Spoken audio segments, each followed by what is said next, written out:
सन्मान्य सदस्य निरंजन डावखरे साहेब, अभिनंदन केलं पाहिजे. शून्य. धन्यवाद साहेब, चांगला निर्णय घेतला. धन्यवाद सभापती महोदय. झिरो बॅलन्स या तो खऱ्या अर्थाने विकासाचा एक दृष्टिकोन घेऊन आणि राज्याला दिशा दाखवण्याच्या दृष्टिकोनाने जो अर्थसंकल्पीय या इकडे अर्थसंकल्प माननीय उपमुख्यमंत्री अजितदादा पवार यांनी 28 जून 2024 रोजी सादर केला. महायुती सरकारच्या या अर्थसंकल्पाच्या माध्यमाने आध्यात्मिक, महिला, शेतकरी, युवा, दुर्बल घटक तसंच पायाभूत सुविधांच्या विकासावर आधारित हा खऱ्या अर्थाने अर्थसंकल्प आहे असं माझं म्हणणं आहे. सभापती महोदय, पंढरपूरच्या वारीला जाणाऱ्या मुख्य पालखीच्या दिंडीला प्रतिदिंडी 20,000 असेल. त्याचबरोबर निर्मल वारीसाठी 36,71,00,000 असेल आणि त्याचबरोबर आळंदी ते पंढरपूर या दोन्ही मुख्य पालखींच्या मार्गावरती वारकऱ्यांसाठी आरोग्याच्या दृष्टिकोनाने आणि त्याचबरोबर औषध उपचारही उपलब्ध करून देण्याच्या दृष्टिकोनाने एक अध्यात्माचा आणि राज्याचा सांस्कृतिक वारसा जपण्याचं काम या अर्थसंकल्पाच्या माध्यमाने आपल्याला दिसून येतं. सभापती महोदय, महिलांच्या दृष्टिकोनाने या अर्थसंकल्पामध्ये जर आपण बघितलं तर मुख्यमंत्री माझी लाडकी बहीण योजना आणि माझ्या अगोदर सर्व सदस्यांनी खरतर या योजनेचं कौतुक केलेलं आहे आणि या योजनेचा लाभ हा राज्यातील 21 ते 60 वयोगटातील पात्र महिलांना दरमहा 1,500 रुपये मानधन देण्याबाबतचा महत्त्वपूर्ण निर्णय हा राज्याने घेतला.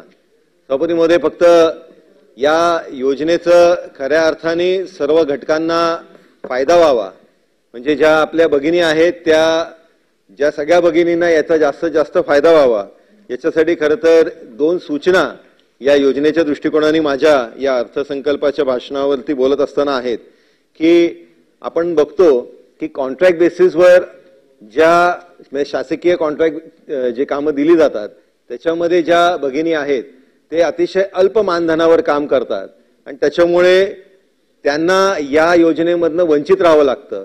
त्यामुळे त्यांनाही ती अट जी आहे ती शिथिल करण्यात यावी अशी मी आता या भाषणाच्या माध्यमाने नमूद करू इच्छितो.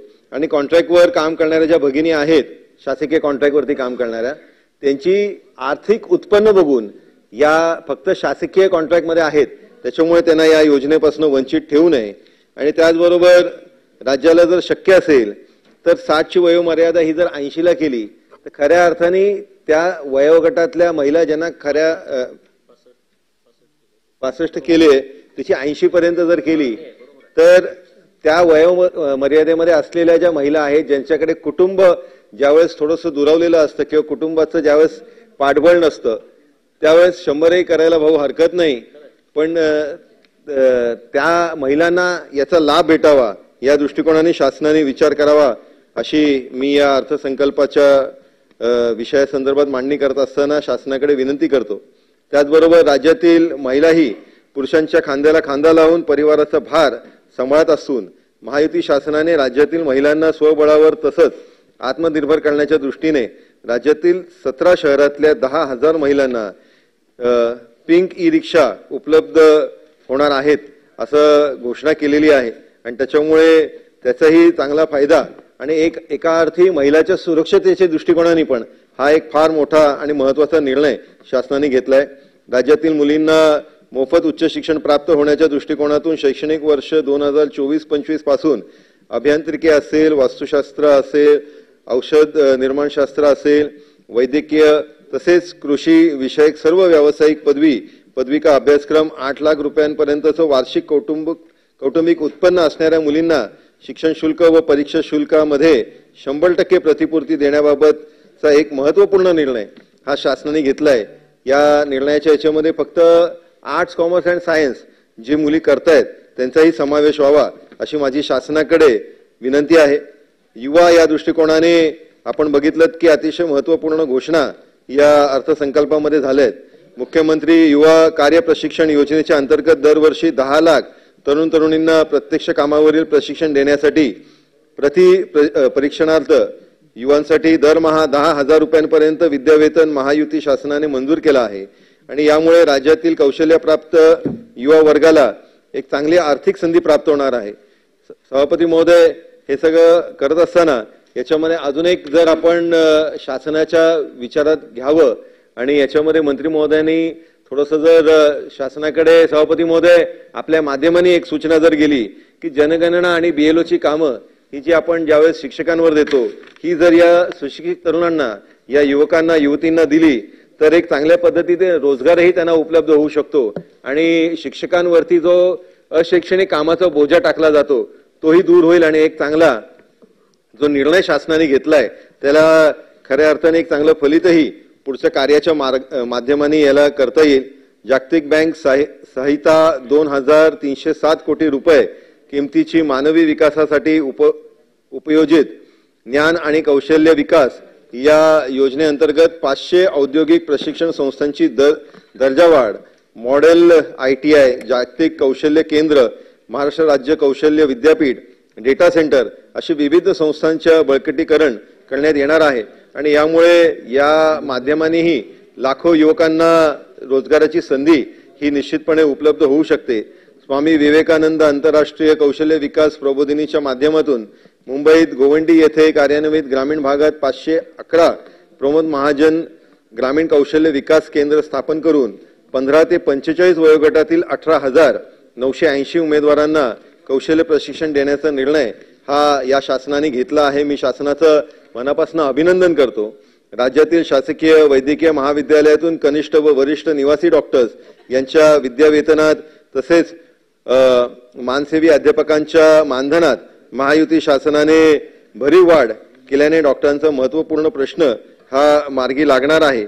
त्याचबरोबर सभापती महोदय, हे मानसेवी वैद्यकीय अधिकाऱ्यांवर खऱ्या अर्थाने एक अट जी शासनाने आहे त्याच्यामध्ये माननीय मुख्यमंत्र्यांच्या अध्यक्षतेखाली एक 20 जून 2023 रोजी एक बैठक झाली होती आणि त्याच्या निर्णयाच्या विपरीत खरं तर सार्वजनिक आरोग्य विभागामध्ये 5 वर्षाच्या सेवेचा कालावधी दुप्पट करून त्याच्यामध्ये त्या मुलांवरती खऱ्या अर्थाने अन्याय होतोय.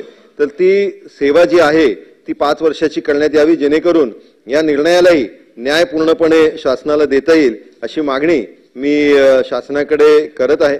त्याचबरोबर सभापती महोदय, दुर्बल घटक आहेत याच्या संदर्भातलेही अतिशय महत्त्वाचे निर्णय हे शासनाने घेतलेत. सभापती महोदय, संजय गांधी निराधार अनुदान योजना आणि श्रावणबाळ सेवा राज्य निवृत्ती वेतन योजना याच्या माध्यमाने त्याचबरोबर ज्या विधवा भगिनी आहेत तसेच वृद्ध नागरिक आहेत यांना अर्थसहाय्यता वाढ करण्याचा निर्णय हा शासनाने घेतला. राज्यातील दिव्यांग व्यक्तींसाठी पहिल्या टप्प्यात धर्मवीर आनंद डिगे घरकुल योजनेच्या माध्यमातून 34,400 घरकुलांची निर्मिती करण्याचा महत्त्वपूर्ण निर्णय हा महायुती शासनाने घेतलेला आहे. सभापती महोदय, अजून एक सूचना खरं तर दिव्यांगांच्या दृष्टिकोनाने देतोय की एक अतिशय महत्त्वपूर्ण योजना निर्णय खरं तर महायुती सरकारने घेतला म्हणजे दिव्यांग आपण या इकडे मंत्रालय स्थापन केलं. पण काय होतंय, विभागीय स्तरावरती ज्या फायली पहिले क्लिअर होत होत्या त्या मंत्रालयीन स्तरावरती आल्या कारणाने आपल्याला ज्या खऱ्या अर्थाने लाभार्थ्यांना लाभ दिला पाहिजे त्यांचा 3 ते 4 महिने तो निर्णय व्हायला वेळ लागतो आणि त्याच्यामुळे त्यांच्यासाठी खऱ्या अर्थाने ते वेदनादायक होतं. या संदर्भातही शासनाने निर्णय लवकरात लवकर करावा अशी मी आपल्या या अर्थसंकल्पाच्या संदर्भात चर्चा होत असताना शासनाकडे विनंती करतोय.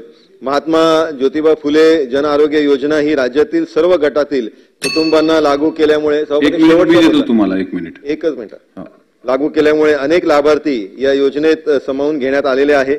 आणि शेवटचा मुद्दा सभापती महोदय, ज्या पायाभूत सुविधा आहेत त्याच्यामध्ये महायुती शासनाने अनेक ठिकाणी आणि त्याचबरोबर राज्यातील अनेक भागांमध्ये महत्त्वपूर्ण जे निर्णय घेतले त्याच्यामध्ये ठाण्याचे किनारी मार्गासाठी 3,364 कोटी असेल, शासनाकडून रायगड किल्ल्यावरती शिवराज्य अभिषेक सोहळा दरवर्षी साजरा करण्यासंदर्भातला असेल, वेंगुर्ला सिंधुदुर्ग येथे जवळजवळ 65 कोटीच्या पेक्षा जास्त किमतीचा आंतरराष्ट्रीय दर्जाच्या पाणपुडीचा प्रकल्प असेल, अशा पायाभूत सुविधांचाही निर्णय करून खऱ्या अर्थाने राज्याला विकासाचा मार्ग आणि विकासाची दिशा दाखवणारा या अर्थसंकल्पाचं स्वागत करत असताना आणि शासनाचं अभिनंदन करतो. आपण मला बोलायला संधी दिली त्यासाठी आभार व्यक्त करतो. धन्यवाद.